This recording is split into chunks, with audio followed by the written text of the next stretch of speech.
Serial killers have long occupied a morbidly fascinating niche in both criminological research and popular imagination.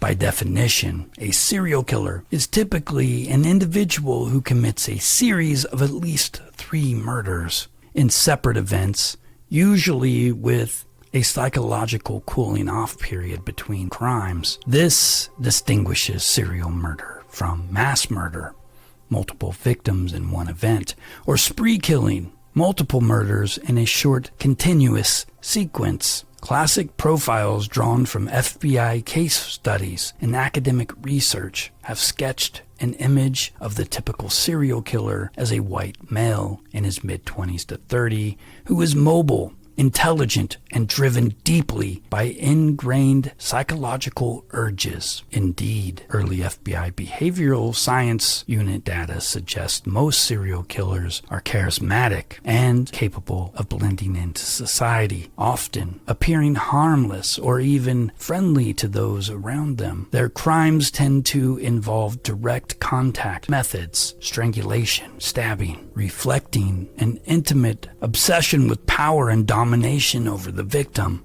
The motives can vary from lust and thrill-seeking to a sense of mission, to a desire for power or control. But underlying these acts is typically a pathological drive that compels the offender to kill again and again. What drives a human being to commit such repeated atrocities? Research in criminal psychology points to a convergence of biological, psychological, and sociological factors. Many serial killers exhibit traits of extreme personality pathologies, notably psychopathy, characterized by profound lack of empathy, narcissism, superficial charm, and manipulativeness. These traits enable them to treat victims as objects or prey rather than fellow human beings, facilitating repeated violence without remorse. Histories of childhood abuse or trauma are frequently documented in serial killer biographies, as are early red flags, behaviors such as animal cruelty, fire setting, voyeurism. Such behaviors are sometimes collectively referred to as the Macdonald Triad, which has been controversially linked to later violent tendencies. In the case of Dennis Rader, known by the chosen moniker BTK for bind, torture, kill, there were indeed signs of deviant fantasies and cruelty in his youth. From a young age, Rader fantasized about binding and torturing victims, and he exhibited zoosadism by torturing and killing small animals. These early sadistic fantasies and acts indicate how his psyche was primed for serial violence. Israel Keyes, in contrast, had a different upbringing, but also showed antisocial proclivities.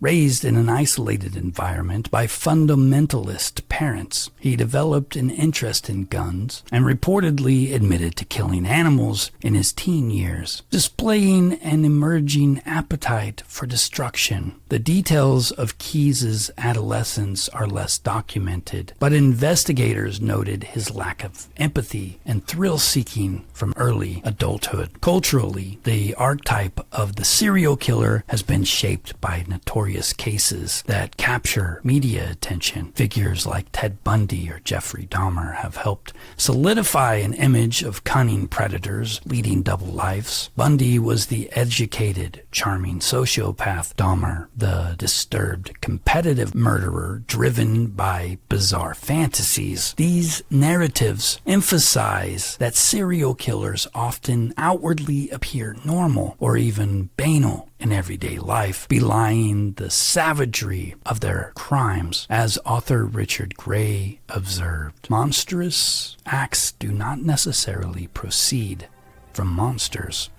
In other words, the person capable of unspeakable evil may present as a nondescript neighbor or coworker. This is indeed the danger and terror of the psychopath, the ability to blend in under a mask of sanity, even as they perpetrate heinous acts in secret. Both Dennis Rader and Israel Keyes epitomize this disconcerting duality. Each was perceived by those around them as unremarkable, even upstanding citizens, all while committing serial murder undetected for years. Another core aspect of serial killer nature is the role of fantasy and control. Unlike crimes of passion or profit, serial murders are often driven by an inner fantasy life that the killer seeks to enact. Many lust-motivated serial killers like Rader derive sexual gratification or a sense of omnipotence from the domination, torture, and killing of victims. Rader admitted that he strangled victims as part of a prolonged sexual fantasy of control. In contrast, someone like Keyes appears to have been motivated more by the thrill and the challenge of the hunt itself. The process of planning and executing the perfect murder gave him a rush, independent of any sexual or ideological motive. Keyes told FBI agents that he liked what he was doing, likening the experience to an adrenaline rush. He described the act of hunting and killing random strangers as something he enjoyed for its own sake, exemplifying how some serial killers kill simply because they relish the act of killing and the power it provides them. In both types of offenders, there's a striking lack of empathy and remorse. Keyes, for instance, exhibited no guilt whatsoever for his murders, and said that had he not been caught, he would have continued indefinitely. Rader, similarly, was able to recount his crimes with chilling emotional detachment, showing no true remorse for the victims, but rather concern for himself when confronted or insulted. To understand the nature of serial killers, it's crucial to note that not all serial killers are alike. Welcome to Timeless Mysteries. Please like and subscribe.